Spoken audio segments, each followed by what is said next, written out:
Workshop के दूसरे दिवस में मैं आप सबका स्वागत करता हूँ। जो 10 दिवसीय कोर्स जिस सप्ताह विशुद्धिया जो विशुद्धि मग की बहुत महत्वपूर्ण शिक्षा है, दर्शन है या तत्व है, इसका अभ्यास हम कल से प्रारंभ कर चुके हैं। और ऐसे दिन में प्रारंभ किया है कि जो बाबा साहब के साथ हमारा जो वियोग का दिवस था, दुःख का दिवस था, लेकिन उस दुःख से हम न घबराते हुए, हमने उस दुःख को स्वीकार किया है या उस मृत्यु के पल को स्वीकार किया है। और उसी ही बाबा साहब के भीतर जो जीवित बाबा साहब है, हाँ, जिसे हम ऊर्जा के बाबा साहब कहते हैं, या उनका जो बोधि चित्त है जो उनके व्यक्तित्व में कार्य में हमें हमेशा सूर्य की प्रकाश की तरह हमें प्रेरणा देता है। तो उस बाबा साहब की हमने कहीं न कहीं पहचान करने का, जानने का और सुबह के ध्यान सराव में एक प्रत्यक्ष रूप में उसको सही अर्थ में साक्षात्कार करने का हमने अनुभव लिया है। और ये सही में बहुत ही अच्छी पद्धति है, जो जिसको हम संदर्शन ध्यान साधना कहते हैं, कि हम ऐसे अ, व्यक्ति को, जो व्यक्ति हमसे जुदा हो चुका है, जो व्यक्ति हमसे काफ़ी समय पहले जन्म लेके उन्होंने कार्य किया है या समाज में एक आदर्श दिया है, फिर बुद्ध हो, बोधिसत्व हो, तो ऐसे बुद्ध और बाबा साहब जैसे बोधिसत्व को देखने का जो तरीका है या पद्धति है, जिसको हम संदर्शन साधना कहते हैं। तो ये बहुत ही एक ऐसी टेक्निक है जिसके माध्यम से हम बुद्ध और बोधिसत्व के उनके अस्तित्व के संपर्क में आ सकते हैं। और उतना ही नहीं, बल्कि हमारे कोई भी बिछड़े हुए जो लोग हैं जिससे हमें वियोग होता है, वियोग का दुःख होता है, हमारे माता-पिता हो सकते हैं, हमारे मित्र हो सकते हैं, या जो भी व्यक्ति हमसे छूट गए हैं,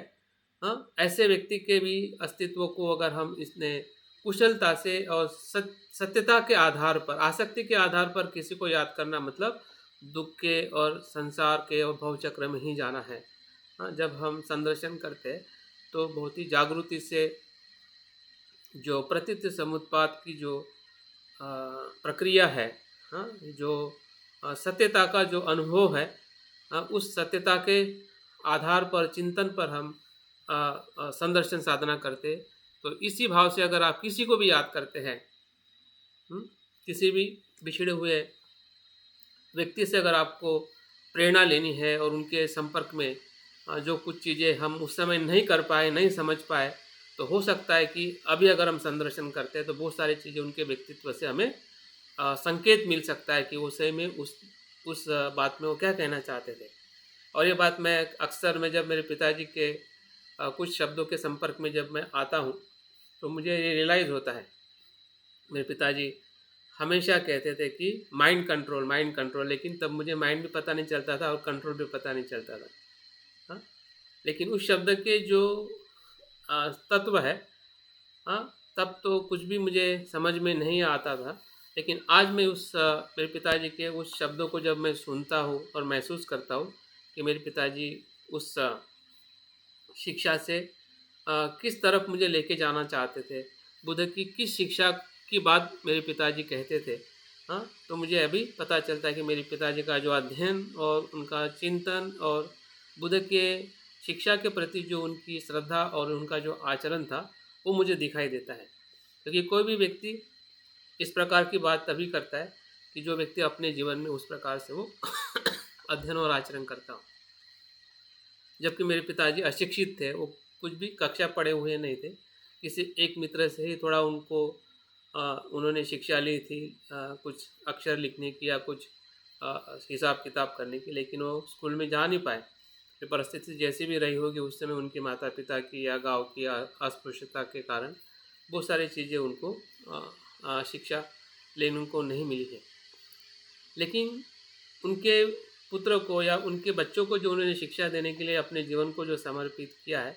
उस बात को भी मैं महसूस कर पाता हूँ। क्योंकि मैंने देखा है कि शिक्षा देने से मेरे भाई या मेरी परिवार के जो भी लोग हैं, कितने आज उस शिक्षा और नौकरी से काफ़ी संपन्न और सुखी और आनंदी का जीवन जी रहे। तो एक मनुष्य अपने जीवन में जब बुद्ध की शिक्षा को समझता है और ऐसे व्यक्ति को जब हम खोते हैं, तो उसको देखने का तरीका जो हमने देखा है कि वो संदर्शन, ध्यान साधना के माध्यम से उसको हम देख सकते हैं। तो चलिए आज हम अपने विषय के जो मुख्य नायक है, जिस विषय का हम अभ्यास आने वाले 8 दिन में हम करने वाले हैं, वो है बुद्ध घोष रचित विशुद्धि मग्ग। जब हम किसी ग्रंथ की और किसी विषय की जब बात करते हैं तो उसके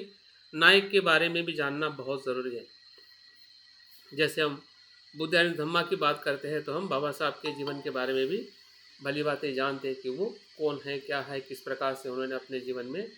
इस ग्रंथ की रचना की है। तो वैसे ही जब हम विशुद्धि मग्ग के ग्रंथ के बारे में जब हम सुनते हैं, देखते हैं उसके इतिहास को, तो उस ग्रंथ के रचनाकार का नाम जो है आचार्य बुद्ध घोष, जो हमने कल बाबा साहब और बुद्ध घोष के जीवन के कुछ पहलुओं को हमने कुछ तुलनात्मक अवलोकन करने का प्रयास किया था। ये मेरे लिए भी बहुत अलग अनूठा प्रयास था कि मैं दो ऐसे महान आचार्यों को या महान बोधिसत्वों को हम जानने का प्रयास कर रहे थे। तो जब हम किसी विशेषता प्राचीन समय के जो आचार्य होके गए हैं बुद्ध के बाद, उनकी जब भी हम उनके व्यक्तित्व की बात करते हैं, जैसे कि उनका जन्म है, परिवार है, या उनके पर्सनल जीवन की बात करते हैं, तो पर्सनल जीवन के बारे में अक्सर हमें बहुत कम जानकारी मिलती है। इवन बुद्ध के भी व्यक्तिगत जीवन के बारे में हमें इतना ही पता चलता है कि इनका जन्म यहाँ पे हुआ, ये हुआ, वो हुआ। लेकिन बुद्ध ने भी अपने उस जन्म के बारे में या अपने व्यक्तित्व के बारे में वो ज़्यादा जिक्र नहीं करते। उनका व्यक्तित्व ही अपने आप में लोगों के लिए प्रेरणा देने वाला होता है। और इसलिए कोई भी हमें जो आत्मकथा लिखने वाले स्वरूप में हमें बौद्ध आचार्य में ऐसे बहुत कम लोग मिलते हैं कि जिन्होंने अपनी आत्मकथा को प्रस्तुत किया होगा या अपने आत्मकथा के माध्यम से अपने जीवन को उसने अपनी जीवनी बताई होगी। ऐसे बहुत कम और बहुत ढूंढने से भी लोग नहीं मिलते हैं, क्योंकि जो व्यक्ति का जो बौद्ध धर्म में व्यक्तित्व है वो कैसा है, शून्य है। और इसलिए उस शून्यता के अनुभव के आधार पर वो कभी भी अपने व्यक्तित्व को उतना वजूद नहीं देते हैं अपने अपने स्वयं के बारे में। लेकिन जो स्वयं की सत्यता और धम्म की जो सत्यता है उसको ज़्यादा वजूद देते हैं। और इसलिए आप बुद्ध से ज़्यादा धम्म को आप जान सकते हैं। धम्म के बारे में आपको अधिक जानकारी मिलती है, लेकिन बुद्ध के बारे में हमें एक दो सूत्र है या ऐसे कुछ किसी के संपर्क में आने के कारण बुद्ध ने कुछ अपनी बातों को बताया है या लोगों ने उनको उस प्रकार से व्यक्तिगत रूप में देखा है। तो व्यक्ति का जो अस्तित्व जो है बौद्ध धर्म में अनात्म होने के कारण वो अपनी आत्मकथाओं पे ज़्यादा वो वर्णन है, विश्लेषण है या उसकी बातों को बहुत कम जानकारी मिलती है। वैसे ही जो भी हमें आचार्य की अगर हम बात करते हैं तो किसी न किसी दूसरे ग्रंथों के माध्यम से या किसी ने उनके जीवन के बारे में लिखा होगा या कोई उस समय का राजा रहा होगा तो उस समय वो आचार्य का जन्म है हुआ है, इस प्रकार के कुछ संदर्भ हमें मिलते हैं कि उनका जन्म कब और कहाँ पे और किस कार्य के साथ में उन्होंने अपने जीवन में कार्य किया है। लेकिन उनका व्यक्तित्व जो है वो उनकी कृति ही उनका व्यक्तित्व है। बौद्ध धर्म में जितने भी आचार्य हुए हैं या होते हैं उनके कृति से ही उनका व्यक्तित्व अभिव्यक्त होता है, कि वो कितने महान थे और कितना बड़ा उनका समाज और उनके जीवन में उनके उस उच्च अवस्था को प्राप्त किया था, इसकी जानकारी उनके कृति से मिलती है। जब हम बुद्ध के या बुद्ध के व्यक्तित्व को जब हम जानना चाहते हैं तो बुद्ध के धम्म को जानने से ही बुद्ध का व्यक्तित्व क्या रहा होगा वो अपने आप में ही प्रकट होने लगता है। उसी प्रकार से बुद्ध घोष के बारे में भी हमें भले समय को लेके 5वीं शताब्दी में उनका जन्म बताया जाता है, तो उसके बहुत सारे रेफरेंसेस जो है जो अलग अलग जो ग्रंथ है, ऐतिहासिक ग्रंथ है, जिसे का विशेष कर विशेष करके जो महावंश नाम का जो ग्रंथ जो है, जो श्रीलंका का बौद्ध इतिहास के बारे में, उसमें बहुत कुछ जानकारी आचार्यों की या बहुत सारी चीज़ों की जानकारी उसमें मिलती है। तो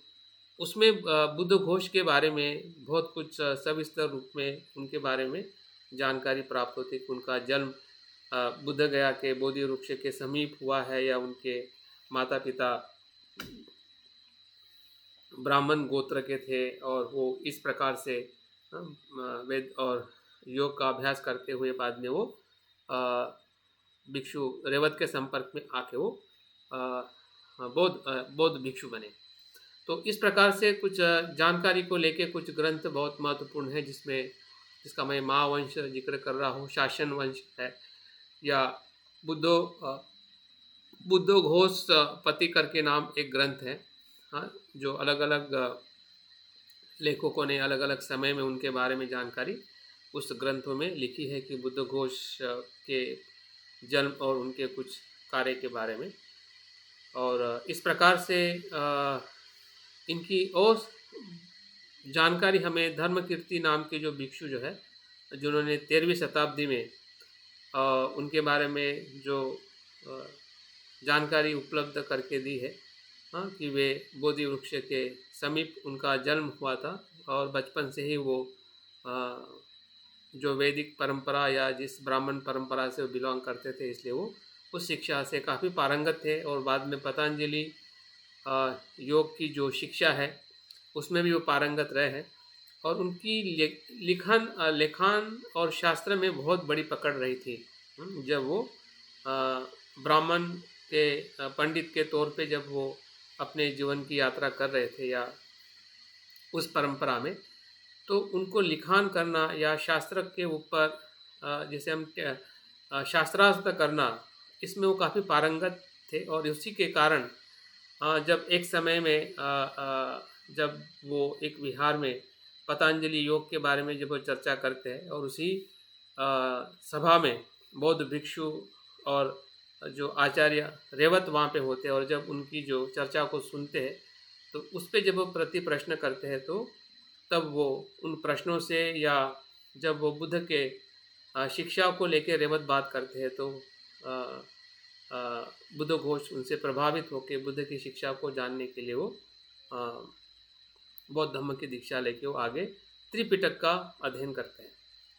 जब वो त्रिपिटक का अध्ययन करते हैं तो उनके मन में ऐसा प्रश्न निर्माण होता है कि मैं सबसे श्रेष्ठ हूँ, मुझ में जो विद्वत्ता है या मुझ में जो त्रिपिटक का जो अनुभव है, मेरे जैसा इस संघ में कोई नहीं है।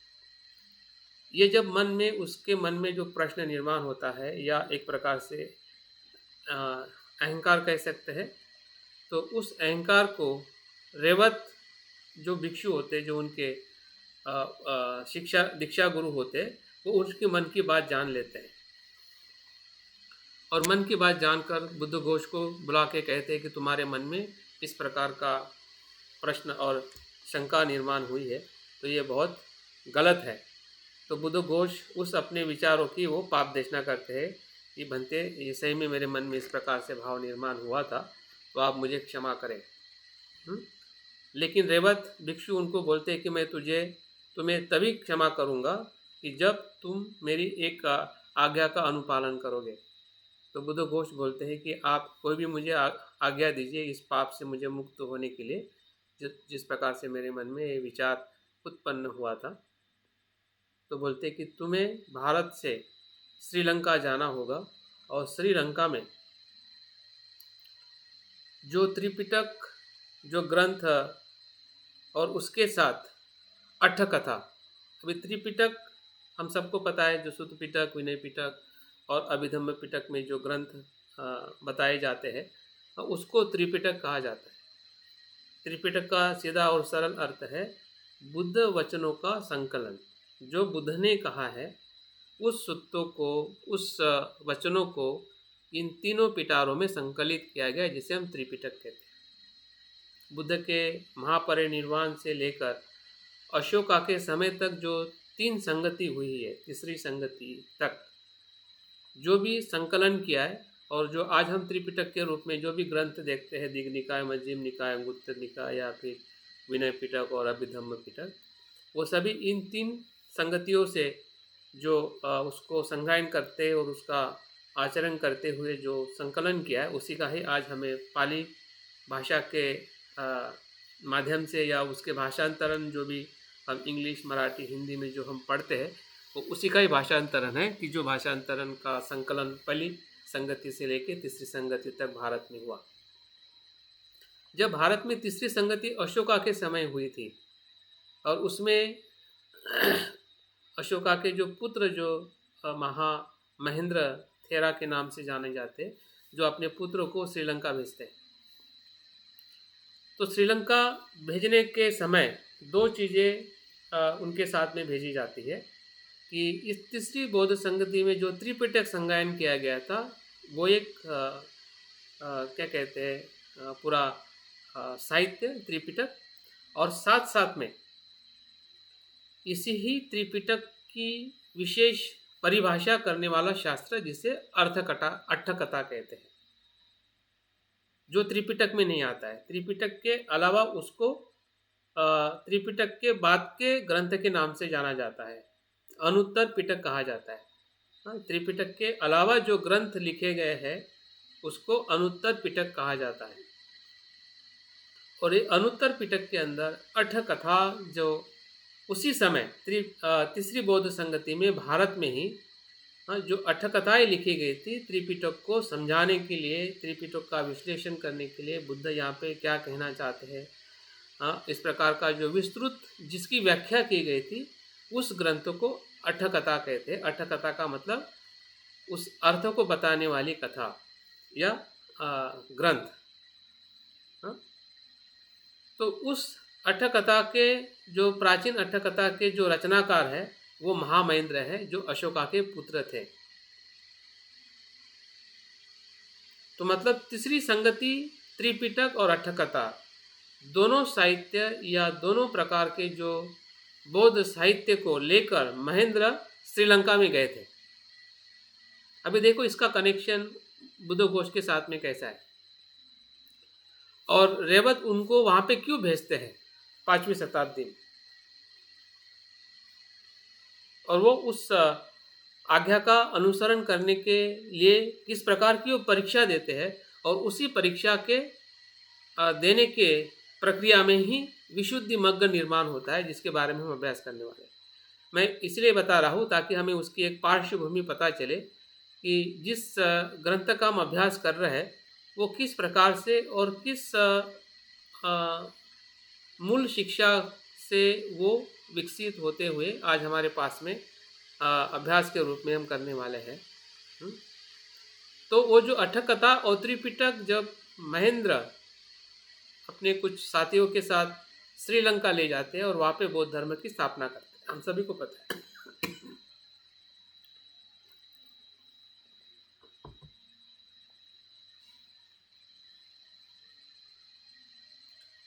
और उसके बाद जो त्रिपिटक और अट्ठकथा जिसकी भाषा भारतीय होती है, जिसे मागधी भाषा कहते हैं, जिसको आज हम पाली भाषा कहते हैं। पाली और मागधी एक ही है। मागधी को ही आज हमें पाली भाषा कहते हैं। बुद्ध के समय पाली भाषा का ऐसा कोई शब्द नहीं था। मागधी भाषा थी जो मगध प्रांत में या बुद्ध के समय में जो जिसे हम लोक भाषा कहते हैं, वो भाषा मगधी थी, मगधी भाषा कहते थे। और उसी भाषा में ये जो त्रिपिटक जिसको हम आज पाली पिटक के नाम से, पाली भाषा के पिटक के नाम से जानते हैं, तो हमें संभ्रमित नहीं होना है कि पाली त्रिपिटक और मागधी त्रिपिटक अलग है, वो दोनों की भाषा एक ही है। तो इस त्रिपिटक और अट्ठकथा को महेंद्र बनते जो है वो श्रीलंका ले जाता है। और बाद में वहाँ पे क्या होता है, श्रीलंका में त्रिपिटक जो पाली भाषा में जो था या अट्ठकथा जो पाली भाषा में थी, वो वहाँ पे धीरे धीरे कुछ वर्षों के बाद वो उनके सिंहली भाषा में भाषांतरित की जाती है। अट्ठकथाएँ जो है जो यहाँ से ली गई थी, त्रिपिटक तो पाली में ही रहता है, जो मगधी भाषा में ही रहता है, लेकिन जो अट्ठकथाएँ जो थी, जो यहाँ से लेके गए थे, हाँ, वो भी ओरल फॉर्म में, मौखिक में, हाँ, किताब के रूप में नहीं, हाँ, सब दिमाग में, हाँ, याद करके, हाँ, याद रखें, याद करके, स्मरण करके, हाँ, वो अट्ठकथा और त्रिपिटक यहाँ से जब वो ले जाते हैं और वहाँ पे कुछ वर्षों के बाद वो जो अट्ठकथा जो है, वहाँ की जो सिंहली भाषा में उसका भाषांतरण करके ये जो पाली जो अट्ठकथाओं का नाम निशान समाप्त हो जाता है। सिर्फ सिंहली भाषा में उसका अस्तित्व होता है। मतलब श्रीलंका में पाली त्रिपिटक और सिंहली अट्ठकथा, हाँ, इस प्रकार से दो भाषा में दो साहित्य का वहाँ पे जब चौथी बौद्ध संगति होती है वहाँ पे, हाँ, तो उसको राइटिंग फॉर्म में, मतलब लिखित स्वरूप में उसको रचा जाता है। त्रिपिटक पाली भाषा में, जिसको हम मगधी भाषा कहते हैं, और अट्ठकथा जो है वो सिंहली भाषा में, उनकी भाषा में। तो जब रेवत और उस समय के जो भिक्षु संघ जो भारत में विशेषतः थेरवाद परंपरा के भिक्षु लोग चिंतित थे कि हमारे पास तो त्रिपिटक तो है मगधी भाषा में, जिसे सूत्र पिटक, विनय पिटक, अभिधम्म पिटक की सभी रचनाएं हमारे पास में है, लेकिन जो अट्ठकथाएं जो लिखी गई थी मगधी भाषा में और वो श्रीलंका में गई थी, लेकिन श्रीलंका में जाने के बाद वो सिंहली भाषा में भाषांतरित हुई है और अभी हमारे पास में किसी भी प्रकार की अट्ठकथाएं जो है हमारे मगधी और पाली भाषा में उपलब्ध नहीं है। और वो चैलेंज बुद्ध घोष, हाँ, रेवत के उस आज्ञा से लेते हैं और वो कहते हैं कि मैं वहाँ पर जाकर, हाँ, श्रीलंका में जाकर उन भिक्षुओं के साथ में रहकर उनका जो भी साहित्य जो है, जो सिंहली भाषा में लिखी हुई अट्ठकथाएं जो है, उसको मैं मगधी भाषा में, मतलब पाली भाषा में भाषांतरण करके लाने का मैं पूरा प्रयास करूँ। तो आप सोच सकते हैं कि एक व्यक्ति छोटी सी जो उनके मन में जो एक अहंकार निर्माण होता है और उस पाप से, उस अपराध से मुक्त होने के लिए, हाँ, रेवत उनको ऐसी आज्ञा देते हैं कि जिस आज्ञा का पालन करने से हजारों लाखों लोगों का कल्याण होने वाला है या हुआ है। और उस आज्ञा का वो पूरी ईमानदारी के साथ, हाँ, पूरे समर्पण भाव के साथ अपने कठोर परिश्रम और विद्वत्ता का पूरी तरह से उपयोग करते हुए, हाँ, उनकी जो रचनाएं जो है त्रिपिटक की, अट्ठकथा की, वो आज हमारे सामने जो उपलब्ध है वो इतना अफलातून काम है कि ऐसा कहा जाता है कि अगर त्रिपिटक को जो आज हम समझ रहे हैं कि बुद्ध ने कौन सी चीज़ क्यों और कैसे कही है, वो समझने का जो आधार है अट्ठकथा है। अट्ठकथा के माध्यम से ही त्रिपिटक के तत्वों को समझ सकते हैं, ऐसा साहित्यकार और बौद्ध विद्वान और बौद्ध आचार्य कहते हैं। अगर अट्ठकथा उपलब्ध नहीं है तो हम त्रिपिटक के मूल अर्थों को या उनकी जो मूल शिक्षा है उसको भी समझना बड़ा कठिन है। और इसलिए अट्ठकथा बहुत ही महत्वपूर्ण ऐसा साहित्य है कि जिस साहित्य को बहुत ही परिश्रम से बुद्ध घोष जी ने उसका भाषांतरण करके हमारे भारतीय बौद्ध धर्म का एक नया पुनरुत्थान हम कह सकते हैं, कि जो साहित्य हमसे पूरी तरह से लुप्त हो गया था, उस साहित्य को फिर से हमारे परंपरा में, हमारे भारतीय दर्शन में उन्होंने लाने का सबसे बड़ा प्रयास किया है। और जब बुद्ध को श्रीलंका पहुँचते हैं, उस समय महानाम राजा का राज्य होता है और जो अनुरागपुर, जिस जगह पर महेंद्र जाकर महाविहार के निर्माण करते हैं, वहीं पे सबसे पहले बौद्ध संघ की स्थापना करते हैं, उस जगह पर जब वो जाकर जो संघपाल नाम के जो स्थवीर होते हैं, उनसे वो विनंती करते हैं और अपने आने का उद्देश्य बताते हैं कि मैं भारत से इसलिए आया हूँ कि यहाँ की जो सिंहली भाषा की जो अट्ठकथा है, उसका मैं भाषांतर करने के लिए यहाँ पे आया हूँ। कृपया जो भी यहाँ का साहित्य है आप मुझे उपलब्ध करा के दीजिए, ताकि मैं सिंहली भाषा का भी अभ्यास करूँ और साथ साथ में उस सिंहली भाषा का अभ्यास करने के बाद मैं उसका भाषांतर करके मेरे भारत भूमि में जिस साहित्य का अभाव है उस साहित्य को मैं वापस ले जाऊं। आगे क्या होता है, जब बुद्धघोष इस प्रकार की उनको विनंती करते हैं तो वहाँ के जो आचार्य जो होते हैं उनको प्रश्न पड़ता है कि ये इस भिक्षु को कैसे संभव होगा। स्वाभाविक है, हाँ? इस भिक्षु को ये कैसे संभव होगा कि वो इतने सारी जो अठकथाएं हैं, हाँ, उसको कैसे वो भाषांतरित करेगा, जबकि ये सिंहली भाषा में लिखी हुई है। तो उनकी पात्रता को परीक्षण करने के लिए कि सही में इसमें वो क्षमता है या नहीं है, इस भिक्षु में वो क्षमता है या नहीं है, वो चेक करने के लिए उनके साथ में एक परीक्षण किया जाता है और कहा जाता है कि एक गाथा का उनको पाठ दिया जाता है और कहा जाता है कि इस गाथा के ऊपर आप भाष्य लिख के बताइए, क्योंकि अठकथा का दूसरा नाम ही है कि भाष्य करना, उसके उसका विस्तृत वर्णन करना। जैसे कि अगर हम धम्मपद के गाथा कहते कि मनोपुबंगा धम्मा मनोसेटा मनोमया, तो अगर इसी एक ही गाथा के ऊपर आप हजारों शब्द लिख सके, लिखने की क्षमता, उसके उसको प्रतिपादन करने की जो क्षमता है, वही अठकथा है, वही उसका परीक्षण है, जिस परीक्षण के लिए उनको कहा जाता है। और वो कथा, वो जो सूत्र जो है वो संयुक्त निकाय में, जिसे जटिल सूत्र के नाम से जाना जाता है। और इस सूत्र का शायद आप लोगों ने कहीं ना कहीं उल्लेख सुना होगा, अंतो जटा बहि जटा, इससे इसकी शुरुआत होती है, कि अंदर भी जटा है, अंदर भी समस्या है, बाहर भी समस्या है। तो इस समस्या को कैसे समाधान किया जाता है, तो इस गाथा के ऊपर भाष्य करने के लिए या उसका विस्तृत वर्णन करने के लिए सिंहली भिक्षु बुद्धघोष को कहते हैं।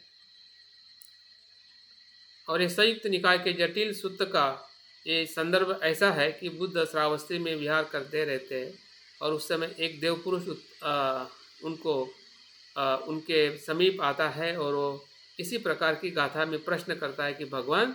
बाहर भी समस्या है, भीतर भी समस्या है, बताइए इस समस्या का समाधान कैसे किया जाएगा, कौन करेगा। तब बुद्ध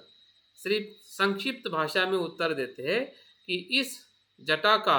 इस समस्या का वही पुरुष समाधान कर सकता है कि जो शील पे आरूढ़ है, जो समाधि पे आरूढ़ है, जो प्रज्ञा पे आरूढ़ है, वही पुरुष, वही व्यक्ति इस सभी तृष्णाओं का, सभी दुखों का समाधान कर सकता है। इतनी ही गाथा है, इतना ही संवाद है बुद्ध में और उस देव पुरुष में। और इसी ही गाथा के ऊपर जिस ग्रंथों को, जो आपके हाथ में अगर ग्रंथ होगा विशुद्धि मग,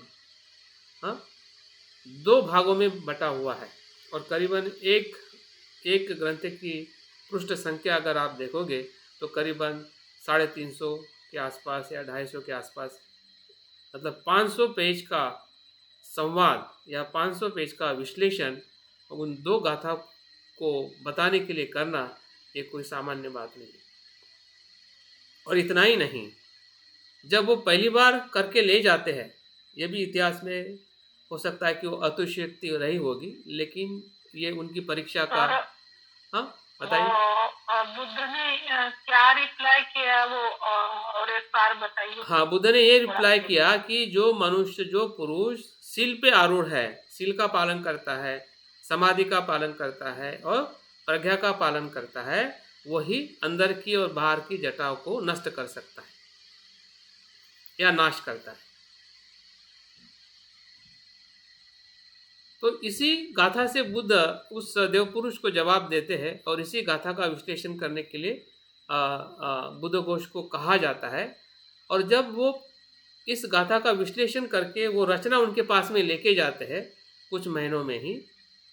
तो वो वहाँ के सियली भिक्षु के जो आचार्य होते हैं वो कहते हैं कि ये सही नहीं है, फिर से लिखो। आप सोचिए, फिर से लिखो। तो फिर से वो लिखते हैं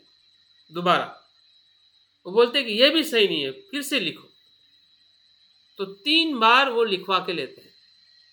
हो सकता है कि ऐसा नहीं भी हुआ होगा, लेकिन हुआ भी होगा, क्योंकि उनकी जो उस विद्वत्ता को वो परखना चाहते थे, क्योंकि बहुत सारी अठकथाएं, त्रिपिटक की अठकथाएं लिखना इतना कठिन है कि अगर मैं उसकी जो लिस्ट बताऊंगा कितने सारे ग्रंथ उसने उस अठकथा के आधार पर लिखे हैं, तो सही में उनकी जो क्षमता का जो ग्रंथ जो है, जब उन्होंने विशुद्धि मग की रचना की, तब जाके उनको लगा वहाँ के सभी सीनियर मोस्ट भिक्षुओं को कि नहीं, इसमें वो क्षमता है कि जो इस अठकथा का वो भाषांतर करके वो भारत में ले जा सकता है। और तब जाके वहाँ का जो भी साहित्य है या ग्रंथालय है या वहाँ के जो भी भिक्षु है वो उनको मदद करते हैं। और उसके बाद कुछ ही वर्षों के बाद वो क्या करते हैं, आप आगे देखिए कि किस प्रकार की रचनाओं को, ये उनकी रचनाएं हैं, 11 या 12 के आसपास रचनाएं हैं। विशुद्धि मग तो अपने आप में एक ग्रंथ है जो 2 गाथा के ऊपर लिखा गया हुआ है। उसके बाद विनय पिटक की 2 अठकथाएं लिखते हैं, जिसमें सामंत पसादिका है, कंखा वितरणी है। ये 2 जो अठकथाएं जो है, ये विनय पिटक की 2 अठकथाएं लिखी जाती है। दिग्ग निकाय की अठकथा है सुमंगल विलासिनी, मज्जिम निकाय की है पपंच सुदनी, संयुक्त निकाय की है सातपथकासिनी, अंगुत्तर निकाय की है मनोरथ, खुद्दक निकाय की है परमत ज्योतिका, धम्मपद की है, जातक कथा की अट्ठसालिनी की है, अभिधम्म पिटक की अट्ठसालिनी है, विभंग की सम्मोह मोदनी है। तो इस प्रकार से जो उनकी जो रचनाएं जो है करीबन 12 और आगे है 13 अभिधम्म के ऊपर 2 प्रकार की उनकी अट्ठकथा है, अट्ठसालिनी और पंच प्रकरण अट्ठकथा। तो 13 प्रकार के ग्रंथ विशुद्धि मग को छोड़ के 12 प्रकार की अट्ठकथाएं की वो रचना करते हैं, जिसमें पूरा त्रिपिटक का जो उसका विस्तृत और उसका अर्थ बताने का जो ग्रंथ जो है उसी को अट्ठकथाएं कहा जाता है। आज जो भी ग्रंथ का हम विश्लेषण पढ़ते हैं, समझते हैं, क्योंकि अट्ठकथा के कारण ही वो ग्रंथ और सुंदर और समझने के लिए अनुकूल और लोगों को हृदय को स्पर्श करे। इस प्रकार से बुद्ध की शिक्षा को अट्ठकथा के माध्यम से बताई जाती है या उसका वर्णन किया गया है कि हमने बुद्ध की शिक्षाओं को कैसे समझना चाहिए। तो हमारा ये विषय नहीं है कि उनके सभी अट्ठकथाओं के बारे में हम जानें, लेकिन कहने का मतलब यह है कि उनकी जो व्यक्तित्व और उनकी जो रचना जो है वो कितनी अमूल्य है, जितनी अमूल्य बाबा साहब का बुद्ध और उनका धम्म हमारे लिए अमूल्य है, या बुद्ध की शिक्षाओं में जो अधिक प्रचलित जो धम्मपद जितना महत्वपूर्ण है, उसके बाद जितने भी बौद्ध आचार्यों ने जो ग्रंथ लिखे हैं, इसके पहले जो हमने अभ्यास किया था शांतिदेव आचार्य का बोधिचर्य अवतार हो, या नागार्जुन का माध्यमकारी का हो, तो उसी प्रकार से, क्योंकि बुद्ध घोष उसी के समय के जो महान परंपरा भी एक अपने दर्शन में बहुत आगे बढ़ रही थी असंग वसुबंधु के कार्य से, और उस समय में भी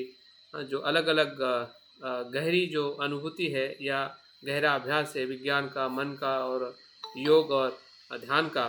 तो कहीं ना कहीं ये ग्रंथ भी उस समय के उस स्वरूप में बहुत ही महत्वपूर्ण है। जिन्होंने जिनकी रचना का अभ्यास हम करने वाले, जिसे हम विशुद्धि मग्ग कहते हैं। विशुद्धि मग्ग का थोड़ा अभी हम परिचय देखेंगे कि विशुद्धि मग्ग में क्या है जिसका हम अभ्यास करने वाले, ताकि हम विशुद्धि मग्ग के हर एक प्रकरण को हम देखने वाले नहीं हैं, लेकिन उस प्रकरण का जो मूल आधार है, जिसे हम सप्त विशुद्धि कहते हैं, 7 प्रकार की विशुद्धि के जो स्तर है या 7 प्रकार के विशुद्धि के जो पहलू है, उसका हम अभ्यास करने वाले हैं, जो इस ग्रंथ का मूल आधार है या मूल शिक्षा है। तो फिर भी उसके पहले हम थोड़ा उसके कुछ सैद्धांतिक तत्वों को या उसके ऐतिहासिक स्वरूप को हम जानने का प्रयास करेंगे। विशुद्धि मग्ग जो है, उस शब्द से ही विशुद्धि मतलब शुद्धिकरण का मार्ग। विशुद्धि ये मतलब आपने सबसे वर्कआउट किया है, जो जो ये आप इसमें बना रहे हैं, ये हमको उसमें मिलेगा क्या? भेज दिया मैंने, अच्छा, पीडीएफ भेज दिया है, ठीक है। इसलिए ज़्यादा आपको लिखने की ज़रूरत नहीं है, 1-2 पॉइंट पे आप लिख सकते हैं जो आपके ज्ञान में रखना है। बाकी इसका पीडीएफ मैंने भेज दिया है, और बुक भी भेज दी है मैंने। जिसके पास में बुक नहीं है तो पीडीएफ में पार्ट 1 पार्ट 2 दोनों बुक्स भी भेज दी है, तो आप उसको बीच बीच में कुछ टेक्स्ट आप रीड कर सकते हैं। तो ये जब हम बौद्ध परंपरा में 2 प्रकार की परंपरा को हम अक्सर सुनते हैं, और हमने देखा है कि एक थेरवाद परंपरा के तौर पे जो आचार्यों का या विचारों का या रचनाओं का जो एक सिलसिला चला है, जिसको हम पाली भाषा के साहित्य के रूप में, पाली ये भाषा को एक अपना आधार मानकर चलने वाली जो थेरवाद परंपरा है, और संस्कृत साहित्य को मानने वाली, और शून्यता और बोधिसत्व को मार्ग को मानने वाली जो एक परंपरा है, जो नागार्जुन से चलते हुए असंग वसुबंधु और हम आगे बढ़ते हुए दिखाई देती है। तो ये हम कह सकते हैं कि ये थेरवाद परंपरा का सबसे महान ग्रंथ है, जो बुद्धघोष ने 5वीं शताब्दी के आसपास श्रीलंका में लिखा था। और इसका सैद्धांतिक अगर स्वरूप देखा जाए तो ऐसा कह सकते हैं कि ये अभिधम्म को मदद करने वाला और अभिधम्म को और गहराई में समझाने वाला ये ग्रंथ है। अभी कभी कभी हमें लगता है कि अभिधम्म का अभ्यास बहुत कठिन है। कठिन इसलिए है क्योंकि हम विशुद्धि मग्ग का अभ्यास नहीं किए हैं। अगर विशुद्धि मग्ग का थोड़ा हम अभ्यास करते हैं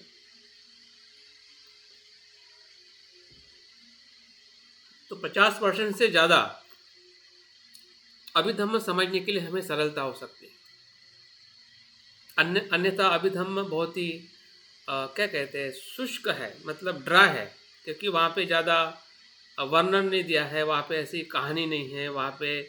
ज़्यादा उसका सरल शब्द नहीं है, बहुत ही कठिन है और बहुत ही संक्षिप्त और बहुत ही गहरा है। और इसलिए अभिधम्म के शब्दों को जब हम चित्त के वर्गीकरण को देखते हैं, चैतसिक को सुनते हैं, तो कुछ कुछ हमें समझ में आता है, बहुत कुछ समझ में नहीं आता है, क्योंकि वो क्षमता को बढ़ाने के लिए हमें विशुद्धि मग्ग एक अपने आप में बहुत ही एक अनूठा ग्रंथ है, जिसको हम कह सकते हैं कि इसी के माध्यम से हम अभिधम्म की व्याख्या है, अभिधम्म का जो तत्व है उसको बहुत ही सरलता से हम समझ सकते हैं।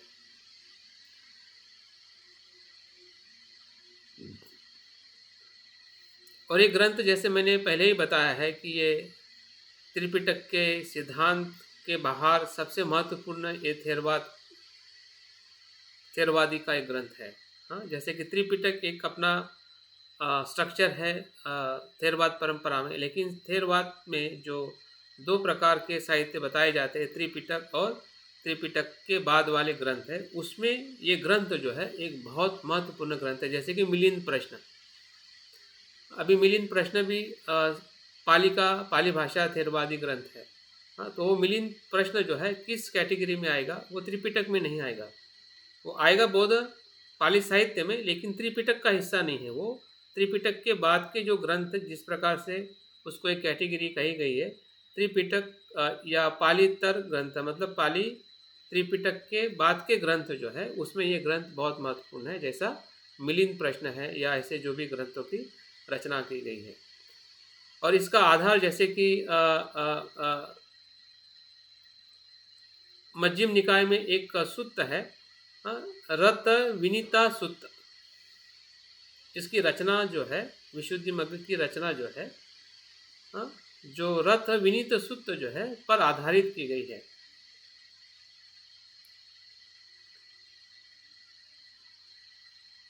उसकी व्याख्या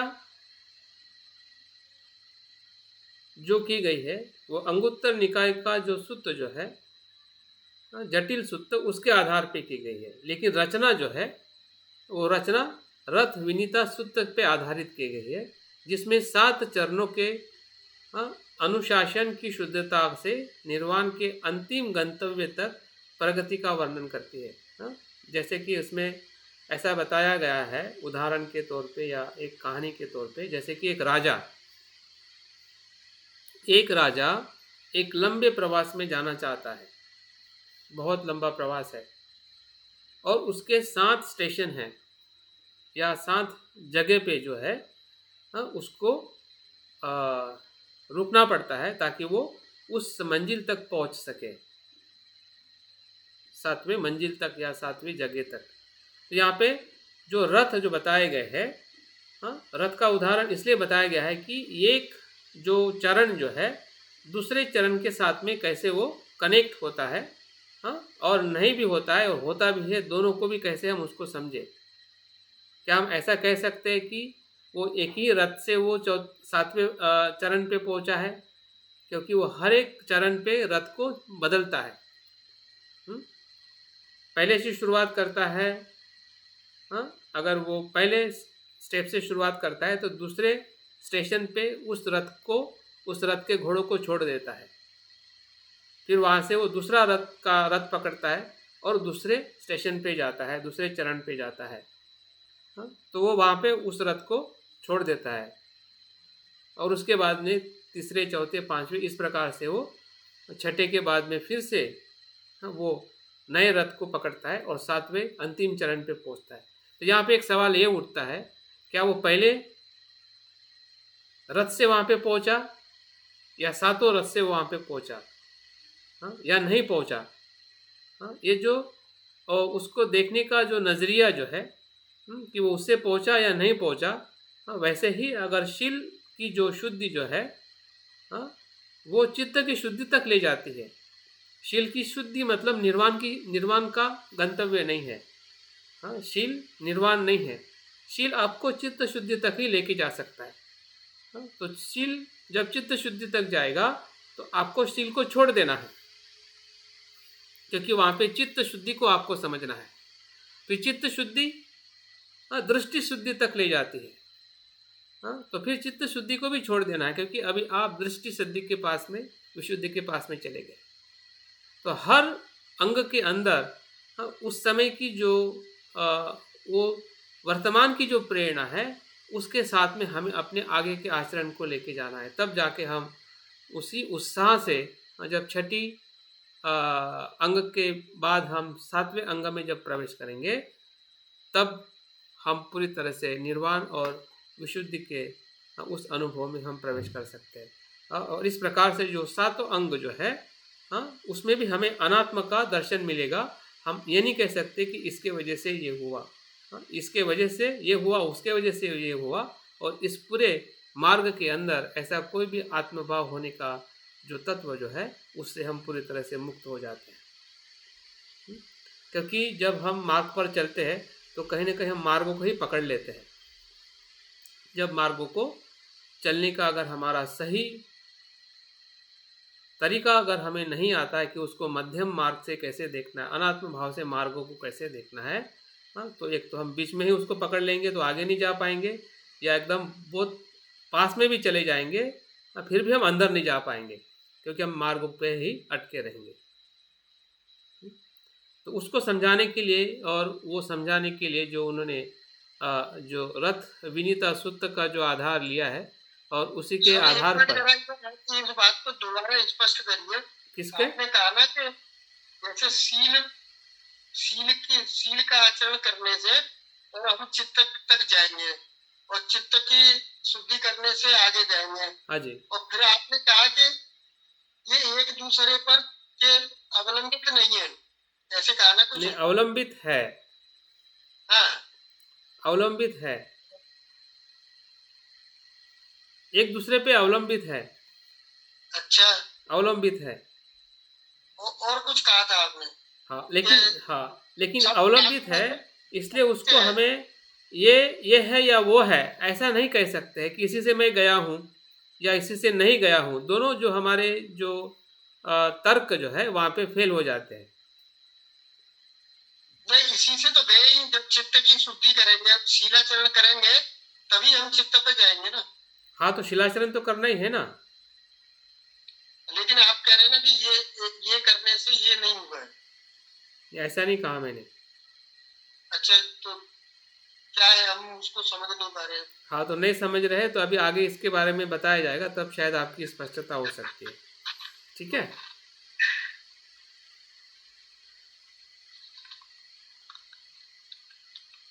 इस उदाहरण को फिर से हम दोहराएंगे जब इसका आगे हम थोड़ा अभ्यास इसमें उस तत्व के आधार पे हम करेंगे। तो अभी हम ग्रंथ के उस अभ्यास का जो भीतरी जो हिस्सा है, वो किस प्रकार से उसको रचा गया है, उस ग्रंथ को थोड़ा हम देखेंगे और उसके बाद हम 7 विशुद्धि का थोड़ा एक संक्षिप्त अभ्यास करके फिर हम आगे के एक विशुद्धि को हम देखने का प्रयास करेंगे। और तब जाके जो उदाहरण वो बताया गया है रथ का, कि रथ किस प्रकार से एक मंजिल से दूसरी मंजिल तक ले जाता है, लेकिन हम ऐसा नहीं कह सकते